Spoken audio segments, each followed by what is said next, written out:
Well, happy Friday to you, Messiah Church. Pastor Tami here, coming to you on this rainy summer Friday morning. This weekend our country celebrates 250 years of history and hope and the ongoing promise of freedom. It is a time for parades and fireworks, gathering with family and friends, and also gratitude for the blessings that we share.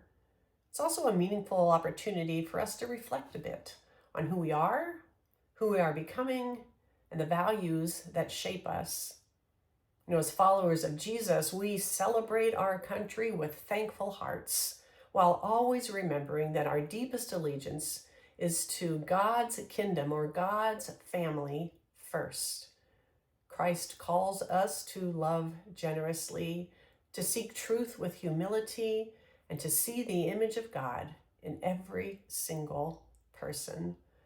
So, as we begin to celebrate this weekend, I want to just invite you to reflect on a few questions. Can we love our country without worshiping it? Can we tell the truth about our history without losing hope for the future? Can we love our neighbors across lines of religion and race and culture and politics? And can we become the church that God is calling us to be?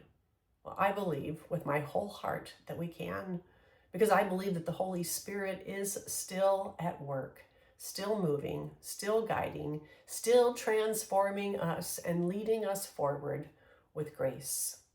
So on Sunday, we're going to explore these questions a little further together as I conclude our series on forgiveness with a message entitled Forgiveness, the Freedom of Grace. On a weekend when we celebrate our freedom, we're going to talk about what it means to be truly free in our souls.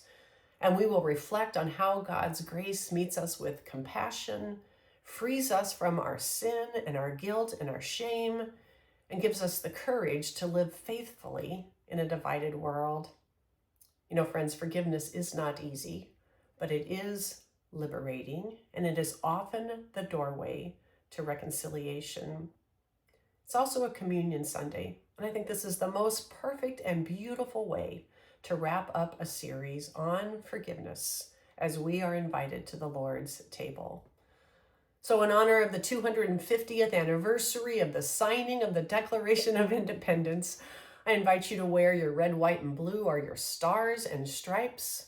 And before worship begins at 9:30 sharp, we are going to take together a 4th of July pop quiz as we test our knowledge and facts around the 4th of July. Just a fun thing that we try to do together each year.